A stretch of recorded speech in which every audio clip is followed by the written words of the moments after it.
Okay, magandang gabi po sa bawat isa sa atin and welcome po sa ating pagtitipon dito sa ating iglesia sa Pillar of Truth Reformed Gospel Church para po sa pulong panalangin. Salamat sa Panginoon dahil dinala pa rin niya tayo dito kahit papaano at sunod-sunod po ang ulan these past 2 weeks. And let us continue to pray for our nation, for the safety of our brethren and countrymen, at naway magsilbi din itong wake-up call sa mga kababayan natin na hindi pa nakilala sa ating Panginoon. Para sa ating pag-start sa ating pulong panalangin, let us meditate shortly sa salita po ng ating Panginoon. John chapter 6 verse 27. John chapter 6 verse 27. At ito po ang sabi ng ating Panginoon. Huwag kayong magsumikap ng dahil sa pagkaing nasisira, kundi dahil sa pagkaing tumatagal para sa buhay na walang hanggan, na ibibigay sa inyo ng anak ng tao sapagkat sa kanya inilagay ng Diyos Ama ang kaniyang tatak. Purihin ang Panginoon sa pagkabasa ng kaniyang salita. Ang ating teksto po ngayong gabi, mga kapatid, ay nagpapakita po sa atin patungkol sa isa sa pinaka-pressing spiritual tragedies ng human existence. Dahil ang mga tao dito sa mundo, consumed sa paghahanap ng pera, consumed, halos hindi na nagpapahinga. Tingnan po natin, you just have to go to Metro Manila, sa EDSA, na kahit alauna ng madaling araw, grabe, punuan pa rin yung mga LRT and MRT. Ang dami pa rin mga sumasakay, naghahanap buhay, nagbabanat buto. So, masasabi po natin that there is really a relentless pursuit of wealth, status, position, and material comfort. Ang tao is really given by God the energy, but our energy is not used properly to the point na halos pinapahirapan na po natin ang ating sarili sa lahat ng labors, lahat ng paghahabol ng kayamanan. For what reason? Ito po ang sinasabi po ng ating Panginoon. At ang reason ay toward that which is temporary. Nagsusumikap ang tao, babanat buto, halos hindi na nagpapahinga. The reason is to gather treasures that are decaying, temporary, and perishing. I-consider po natin ang ating teksto ngayong gabi, mga kapatid. Ang konteksto po nito ay napakakapal na bilang ng mga tao ang sumunod sa ating Panginoon. Nagkakandara pa, talagang tumawid pa sila sa Sea of Galilee.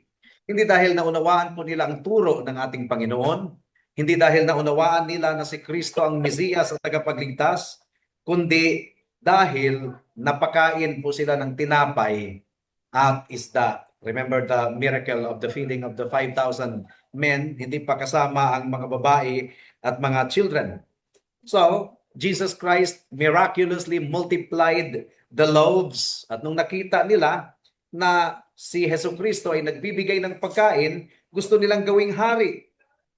They wanted a king na makakapag-provide po sa kanila ng material security, magpapakain sa kanilang mga katawan at magkakaroon sila ng relax na pamumuhay na. Papaano po sila kinonfront ng ating Panginoon? Hindi flinatter ng ating Panginoon yung kanilang sigasig na talagang sinundan siya ng mga tao, makapal na bilang ng mga tao. In-expose po ng ating Panginoon ang kanilang motibo. Sabi ng ating Panginoon, talagang sumunod kayo sa akin dahil, hindi dahil sa aking turo, kundi dahil kayo ay nakakain ng tinapay at nakakain ng isda at uminom. Ang sabi ng ating Panginoon, huwag kayong magsumikap ng dahil sa pagkaing nasisira, kundi dahil sa pagkaing tumatagal para sa buhay na walang hanggan, na ibibigay sa inyo ng anak ng tao sapagkat sa kanya inilagay ng Diyos Ama ang kaniyang tatak. I-examine po natin itong passage na ito under 3 main headings at nawa po ay tulungan tayo ng banal na Espiritu, mangusap siya sa atin at tanggalin ang ating illusion at i-fix ang ating kaluluwa sa eternal na mga bagay na nauukol sa ating Panginoon. Unang punto, the delusion of the material age. Pangalawa, the true labor. At pangatlo, the divine seal. dumako na po tayo sa unang punto. The delusion of the material age. Ang mga tao ay nagli-labor para sa karne na nagpiperish or natutupok or nauubos. I-consider po natin ang pinakaunang warning ng ating Panginoon. Sabi po ng ating Panginoon, huwag kayong magsumikap ng dahil sa pagkaing nasisira. Pagkaing nasisira. Material ang orientation po ng mga tao, lalong-lalo na sa ating kapanahunan ngayon. This is really an intensely material age. Ang quest po ng tao ay naghahabol ng pera, naghahabol ng temporal security, naghahabol ng human applause, naghahabol ng mga kasalukuyang pleasures, temporary pleasures of this present evil world.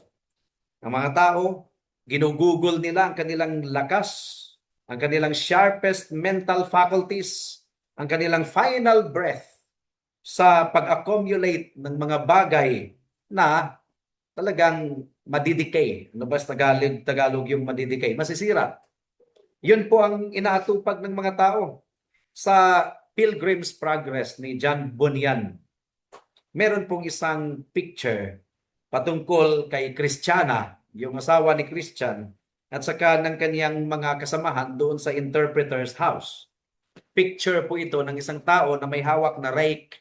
Alam niyo yung rake, yung pangganon sa mga ano sa Tagalog? Kalaykay, sa mga damo. So merong rake sa kaniyang kamay. Ang kaniyang direksyon, ang kaniyang pagtingin, doon lamang sa lupa dahil nagre-rake po siya, nangangalaykay po siya sa kung anong makukuha niya sa lupa.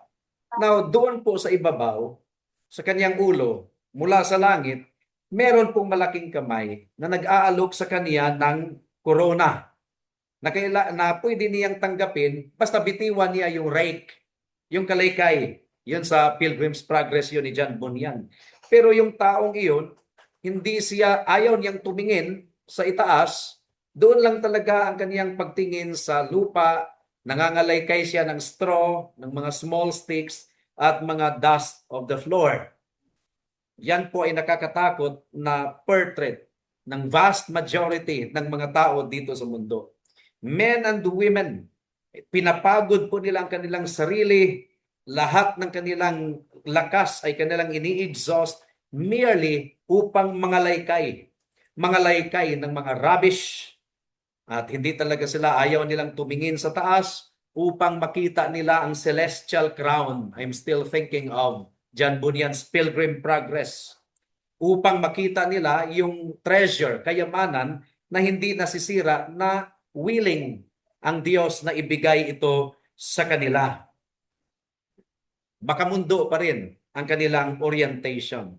And how utterly foolish it is na spend natin ang buong buhay natin dito sa mundo para sa mga pagkaing nasisira, para sa mga kayamanan na hindi natin madadala sa libingan and even beyond the grave. Ang kamatayan po ang nagpapatunay na ang ating mga worldly ambitions ay walang kabuluhan. Maring mag-accumulate ka ng millions of pesos or millions of dollars. Maring mag-ipon ka ng maraming mga lupa, maraming mga kayamanan. Maring ma-achieve mo yung pinakamataas na tungkulin sa kampanya mo or sa politika or sa ating lipunan. Pero kung talagang magdi-depart, lilisanin or kailangang lumisan na or maghiwalay na ang katawan at kaluluwa mo, lahat ng milyones na naipon mo, kaibigan, ay kailangan mong iwanan. At yung mga kayamanan na pinagpaguran mo, hindi mo alam kung ano ang mangyayari noon. Kung ilustay ba yon ng mga anak mo na maiiwanan or nanakawin ba yan? Wala kang kaalam-alam. You have to leave everything behind. Well, ang banal na kasulatan ay malinaw na nagsasabi po sa atin sa 1 Timothy chapter 6, verse 7. You may turn there.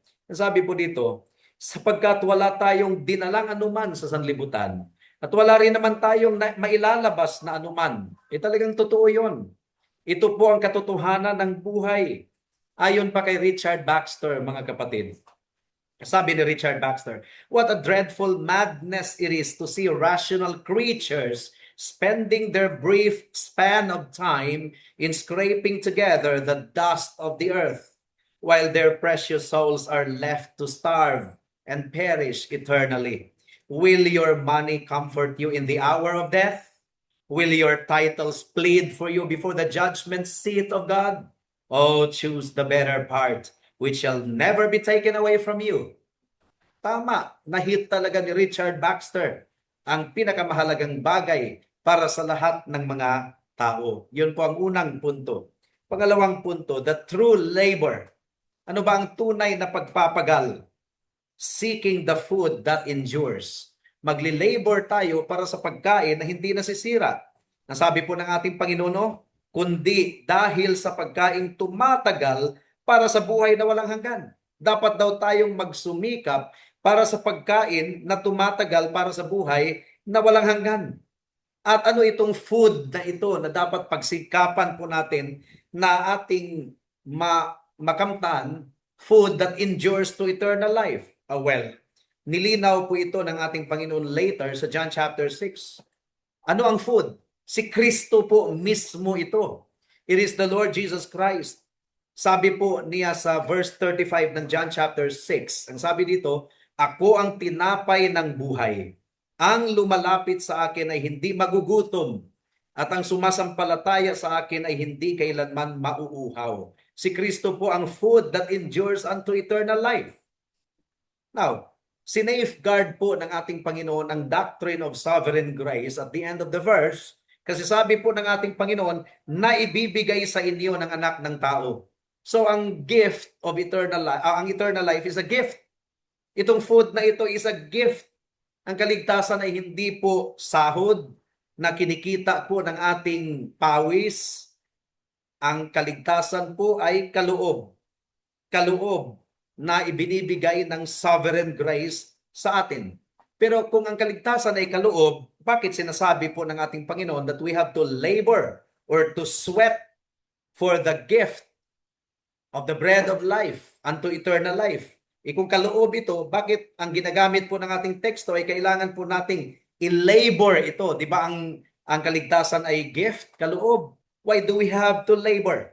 Ano bang ibig sabihin po nitong labor na ito? Labor pa rin because it means you have to turn away from false breads of this world. Kailangan mong talikuran yung mga false na mga tinapay. Labor din ito kasi kailangan pong i-apply mo ang isipan mo, ang puso mo, at ang energy natin para sa means of grace. Labor ito. Kasi ang means of grace ay labor. The Word of God, prayer, and the hearing of the gospel. Kahit ang pakikinig sa gospel is labor. Katulad ng palagi nating sinasabi, pag ikaw ay nakikinig ng mensahe, hindi po yung tipong parang nanonood ka lang ng sine at may hawak kang popcorn at nag-i-enjoy ka. No, you are active. You are active in absorbing everything na naririnig mo mula sa salita ng Diyos. Bakit labor ito? Kahit gift ang kaligtasan, but it is still labor because it means we have to give all diligence to make our calling and election sure. Kailangan talagang i-search natin ang ating buhay, ang ating kaluluwa, at hanapin natin ang ating Panginoon while He may be found. Ang sabi po ni Pedro, sa 2 Peter chapter 1 verse 10, labor aspect pa rin po ito. Ang sabi dito, kaya mga kapatid, lalong pagsikapan ninyo na patatagin ang pagkatawag at pagkapili sa inyo. Sapagkat kung gagawin ninyo ang mga bagay na ito, hindi kayo matitisod kailanman. Well, ang buhay po dito sa mundo ay parang baliktad. Ang tawag po niyan sa English ay paradox. Have you heard of the word paradox? Parang baliktad. Ang lahat ng ating pinagsisikapan na i-hoard. Ano ba ang hoard sa Tagalog? Please help me. Yung hoard. Sasamsamin mo para sa sarili mo. Lahat ng ating i-hoard dito sa mundo, kailangang bitiwan natin ito. We will lose all of them eventually. But what we surrender to God and spend in love for Christ's name, we keep forever. Ang ating binitiwan pala at ang ating isinuko para kay Kristo, yun pala ang ating ma-keep forever. Yun ang mag-earn ng crown na i-lay down natin sa paanan ng ating Panginoong Hesukristo. Whatever grace builds into our character, our redeemed character, ay mananatili sa atin throughout all eternity. Ang pera po natin, ang resources na ating ibinuhos in self-denying love para ma-advance ang kaharian ng Diyos at ma-relieve ang pangangailangan ng mga kapatiran na nasa pangangailangan, hindi po ito wasted.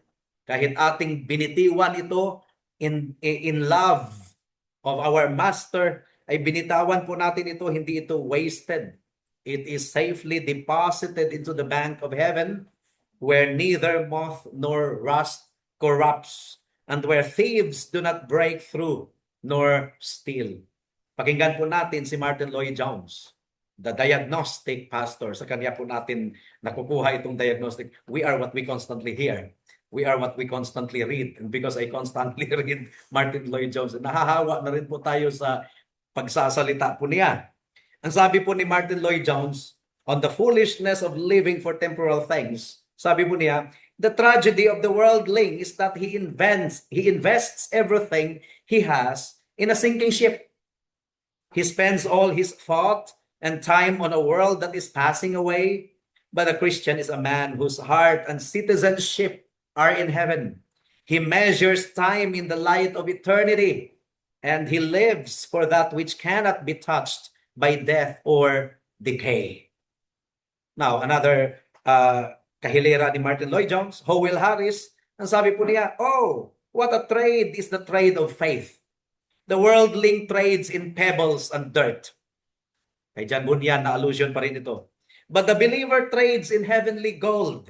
He sends his desires up to the throne of God and receives in return the unsearchable riches of Christ.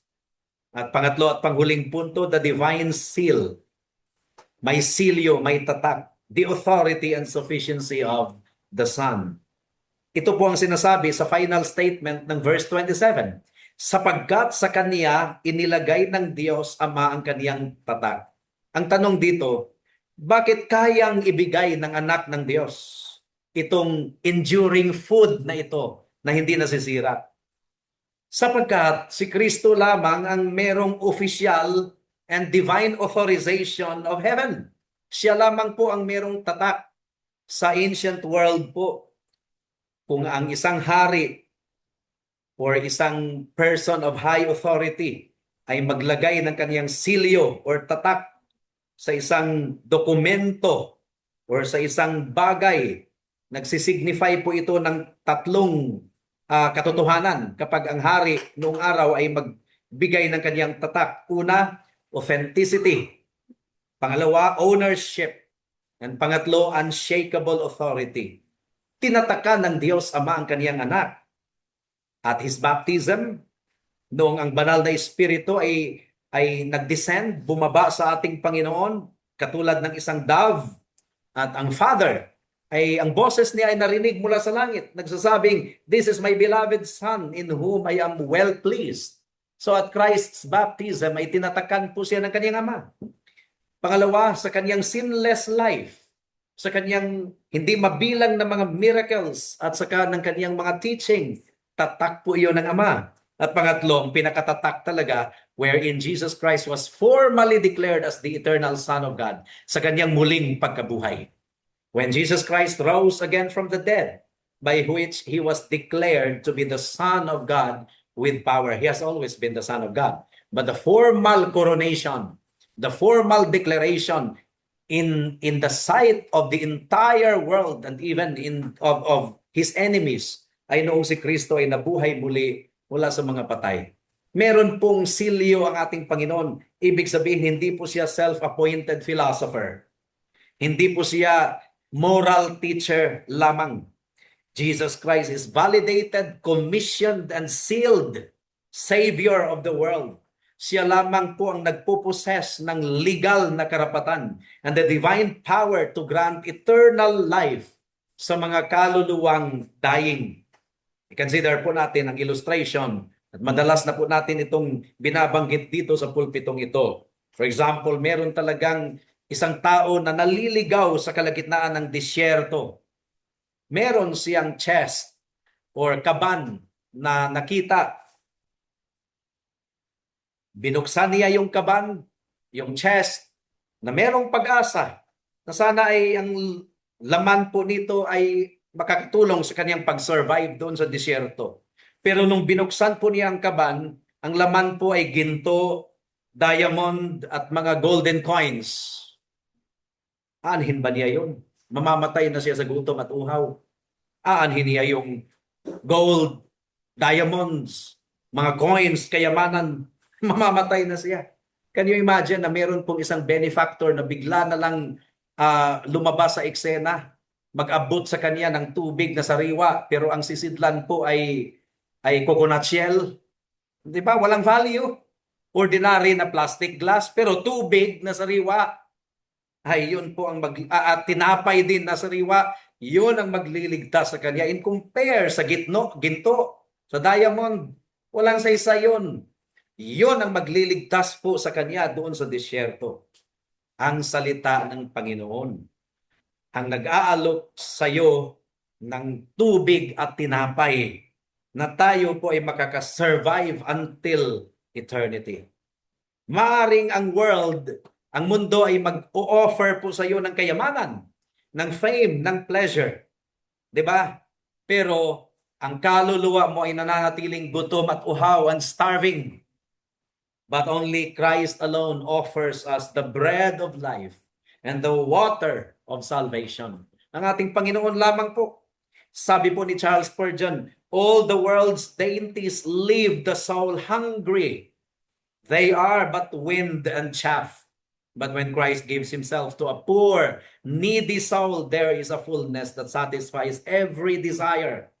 In him is bread that nourishes for eternity and wine that cheers the hearts forever. Now, paano po natin ito i-apply sa ating sarili? Mag-conduct po tayo ng spiritual audit sa ating mga priorities, mga kapatid.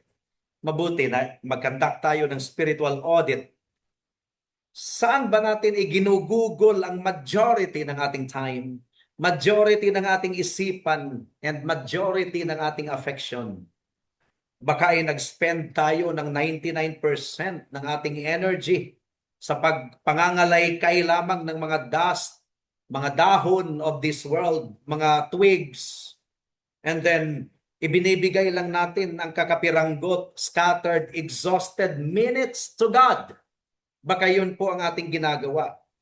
Naway tulungan tayo ng banal na Espiritu upang ma-realign ang ating buhay around the eternal realities of the Word, prayer, and the kingdom service. So magkandak po tayo ng spiritual audit sa bawat isang buhay natin. Pangalawa, i-cultivate po natin ang heavenly generosity. Heavenly generosity. Kung saan mabilis dumukot ang kamay mo sa bulsa mo, iyon ang laman ng puso mo. Nakuha po natin. Kung talagang mabilis dumukot ang bulsa mo sa mga mamahaling bagay dito sa mundo, pero pagdating sa mga pag-advance ng kaharian ay talagang parang may frozen shoulders, hindi makadukot sa bulsa. Parang may frozen shoulders, biglang naka-frozen shoulders, ay malaking question mark na po yan. So hindi po tayo nagtuturo ng health and wealth prosperity gospel, ha? Pero katotohanan po yan na kung saan maluwag ang bulsa mo, yun ang puso mo ay may kaluwagan. Pero kung saan ang bulsa mo ay talagang may tahi, biglang nawala yung butas ng bulsa, nawala yung pintuan, yun ang talagang nire-reject ng ating puso.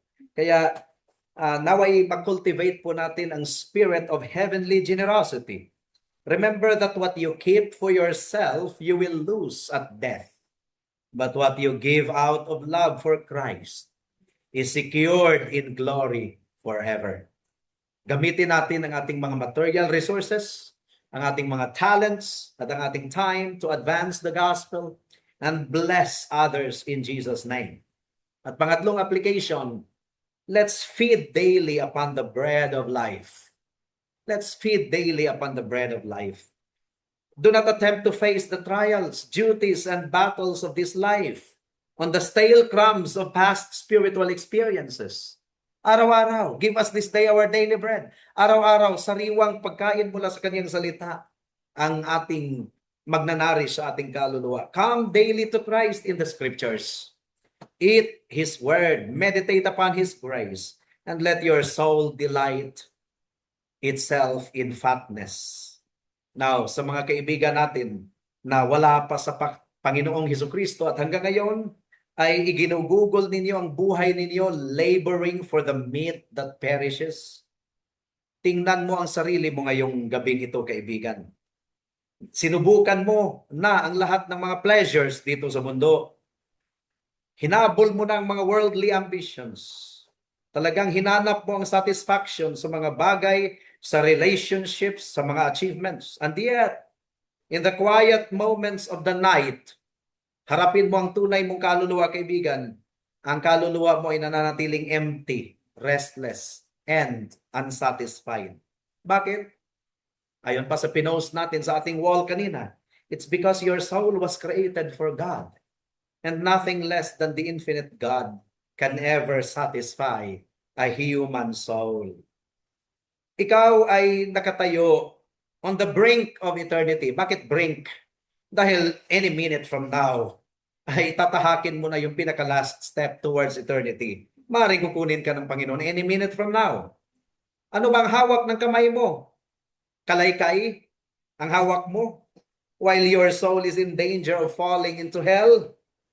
Kung ikaw ay mamamatay sa kasalukuyan mong kalagayan, kaibigan, lahat ng mga rubbish na kinakalaykay mo together will serve only to condemn you. Lahat ng kayamanan mo will serve only to condemn you, testifying na iniibig mo ang mundo more than you love God. Lahat ng ito ay magiging saksi laban sa iyo. Now, pakinggan mo ang babala mula sa banal na kasulatan. Ang sabi po ng Isaiah 55 verse 2, ano't kayo'y gumugugol ng salapi sa hindi pagkain at ng inyong sahod sa hindi nakakabusog? Pakinggan ninyo akong mabuti at kainin ninyo kung ano ang mabuti at malugod kayo sa katabaan. Ibig sabihin, bitiwan mo na yung kalaykay mo ngayon, kaibigan. Look up, tumingin ka sa itaas. Behold the Savior hanging upon Calvary's cross. Doon po ang anak ng Diyos ay inalay po niya ang kanyang katawan to be broken and His precious blood to be shed to pay the debt of guilty sinners like you and me. Si Kristo ay namatay under the curse of the law. At si Kristo ay muling nabuhay, victorious over death and the grave. At nag-aalok po ang ating Panginoon sa iyo. Hindi po ang world system, hindi filosofiya ang inaalok ng Diyos sa iyo ngayon, kaibigan. Hindi po pera, hindi kayamanan na kayang bilhin ng sanlibutan. Ang iniaalok ng Panginoon sa iyo ngayon ay kapatawaran sa lahat ng kasalanan mo, kapayapaan with God, and the bread of everlasting life. Lumapit ka kay Kristo ngayon, kaibigan, just as you are. Magsisi ka sa lahat ng mga dead works mo at saka sa lahat ng worldliness mo, makamundo. Cast your helpless soul upon Him in simple trusting faith. Christ will satisfy your hunger, break the power of sin, and give you an inheritance that fades not away. Sabi po ng ating Panginoon sa verse 35 ng John chapter 6, sinabi ni Jesus sa kanila, ako ang tinapay ng buhay. Ang lumalapit sa akin ay hindi magugutom, at ang sumasampalataya sa akin ay hindi kailanman mauhaw. Come to Jesus Christ tonight, my friend, for tomorrow may be too late. Sa ating pag-start po, sa ating pulong panalangin, tayo po ay tumayo at awitin po natin ang Jesus, Lover of my soul.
po'y manalangin. O aming Panginoon, salamat po sa reminder na hindi namin igugugol ang aming energy, ang aming buhay sa mga bagay na pansamantala lamang. Yes, we have to labor and toil in order to provide for our family's needs, in order to become good stewards of everything that you have given us. Because a person who doesn't provide for his own household is worse than an unbeliever. But we do it in such a way that we glorify you, O God. We do it in such a way that you are the Lord and Master of all that we have. In other words, we do not waste our time and energy accumulating wealth that doesn't glorify your holy name. Or if those wealth cannot glorify your holy name, and if they could serve as hindrance sa aming kaluluwa, na kami ay mapapahamak, we are actually laboring for dust and waste of this world. Tulungan ninyo kami, O Diyos, na mag-conduct ng spiritual audit. At tulungan ninyo kami na i-cultivate ang affection for you and for the advancement of your kingdom. At tulungan ninyo kami, O aming Panginoon, na mag-feed daily on the true meat that lasts unto eternal life. Your word, your prayer, the presence of the Holy Spirit in our lives. Maging ngayon sa aming pulong panalangin, this is not a waste of time. This is not a waste of time. And this goes even beyond our death. Lahat ng aming prayers, lahat ng aming energy na iginugugol namin sa inyo at sa inyong kaharian, they will not be wasted. They will be converted into crowns to be laid down on the feet of Jesus Christ in humble worship, eternal worship, perpetual worship, O God.